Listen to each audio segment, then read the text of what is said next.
Assalamualaikum warahmatullahi wabarakatuh. Jamaah online Facebook, mari kita lanjutkan kepada pembahasan berikutnya mengenai syurutus shaumi, syarat-syarat ibadah puasa. Al-awwalu syurut wujubis shaumi, syarat wajibnya puasa. Ishtaratul fuqaha'u liwujubis shaumi syuruton khamsah hiya mayati. Ternyata ada 5 syarat menjadi seseorang itu wajib atau tidaknya melakukan ibadah puasa. Yang pertama adalah al-islamu, syartu wujubin indal hanafiyati wa syartu sihatin indal jumhur. Adalah seseorang itu harus beragama Islam atau menjadi seorang muslim. Maka manakala seseorang itu menjadi seorang muslim, wajib bagi dirinya untuk melakukan ibadah puasa.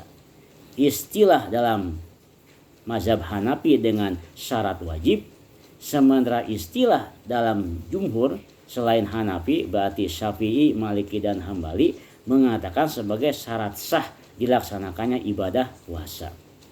Nah, jika memang Islam menjadi syarat untuk melaksanakan ibadah puasa, fala yajibu shaumu alal kafiri, maka tidak diwajibkan kepada orang kafir untuk melaksanakan ibadah puasa. Wala yutolabu bil qada indal awwalin, dan tidak dituntut untuk mengqada atau mengqadi ibadah puasa menurut ulama-ulama dalam mazhab Hanafi. Wala yasihu shaumul kafir bihalin, dan tidak sah puasanya seorang kafir ya dengan cara apapun walau murtadan indal akhirin, dan sekalipun dia murtad menurut jumhur ulama. Walaisa alaihi alqada indahum aidan, dan juga tidak perlu mengganti seandainya mereka nanti masuk keadaan Islam. Wa man sya'ul khilaf, perbedaan ini adalah karena terjadi disebabkan mukhatabatul kufar bi furu'is syariah, adalah masalah apakah seorang kafir atau orang-orang kafir tersebut terkena perintah ibadah puasa secara umum ataukah tidak.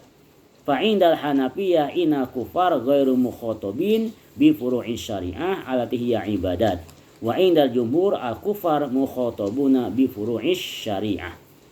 Jadi di sini sebetulnya baik Imam Hanafi ataupun jumhur ulama sepakat bahwa Islam menjadi syarat utama seseorang wajib melaksanakan ibadah puasa.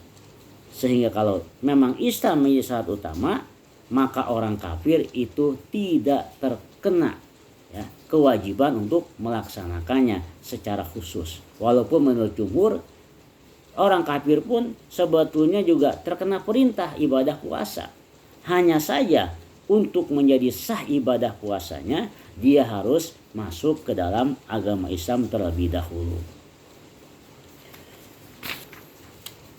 Yang kedua adalah al-bulugu wal aql.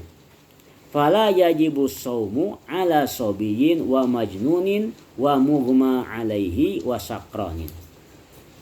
Dia harus balik, dia harus berakal, maka tidak wajib ibadah puasa kepada bayi atau anak kecil, orang gila, kemudian orang yang pingsan, wasakron, orang yang mabok. Kenapa? Li'adami tawajjuhil khitab at-taklifi, karena memang mereka tidak terkena perintah ibadah puasa. Li'adamil ahliyah lis-saum, karena mereka tidak memiliki keahlian, tidak memiliki kapasitas kemampuan untuk melaksanakan ibadah puasa.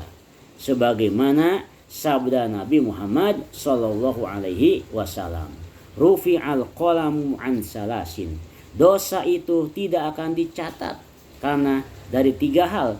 Pertama adalah anis sobi hatta yablugho, dari seorang anak kecil sampai menjadi baligh. Wa anil majnuni hatta yufiqo, atau hatta yafiqo, dan orang gila sampai dia sadar. Wa anin naimi hatta yastaiqizo, orang tidur sampai dia terbangun.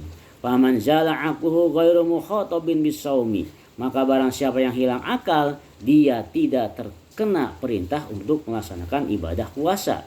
Fi hali zawalil aqli, pada saat akalnya hilang atau tidak ada. Wala yasihu saumu minal majnun, dan tidak sah ibadah puasa itu dilakukan oleh orang gila. Wal mughma alaihi, orang yang pingsan. Wasakron, orang yang mabok. Li'adami imkanin niyah minhu, karena emang tidak mungkin mereka itu bisa memberikan niat atau melakukan niat ketika ibadah puasa.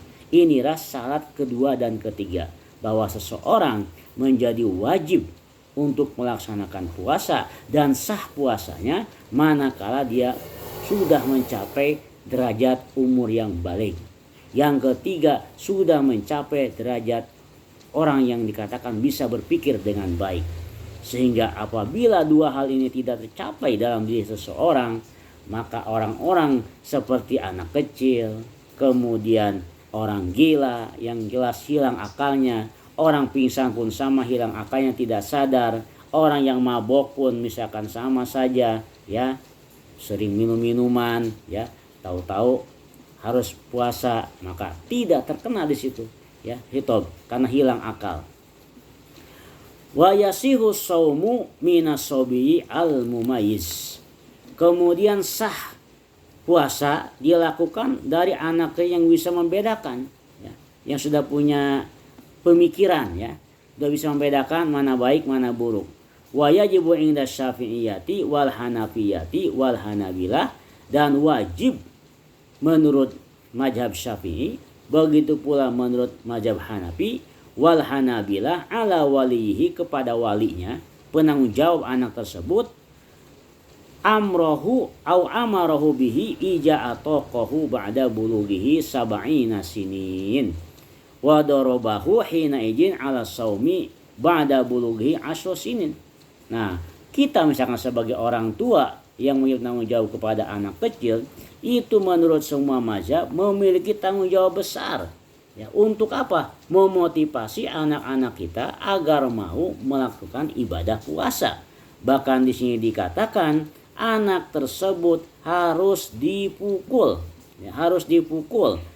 Ya, tentu dipukul dengan cara-cara yang mendidik, ya, tidak sampai nafsu, emosi, ya, sehingga melukai mereka. Nah, ini adalah cara-cara Islam bagaimana mendidik, mengajarkan ibadah. Ya, manakala anak sudah mencapai umur 7 sampai 10 tahun. Ini harus dipaksa, ya, diberikan warning bahwa saatnya mereka melaksanakan ibadah puasa. Berikutnya para hadirin sekalian,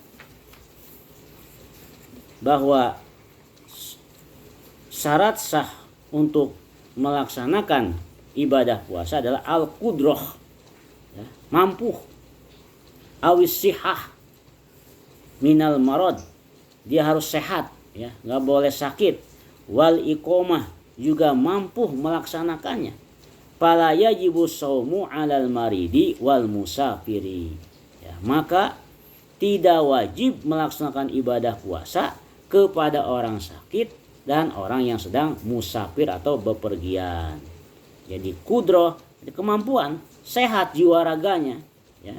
Jadi kalau misalkan nggak makan dari mulai terbitnya fajar sampai terbenam matahari, dia mampu, tidak terjadi apa-apa dengan kesehatannya, maka wajib bagi dia untuk melakukan ibadah puasa.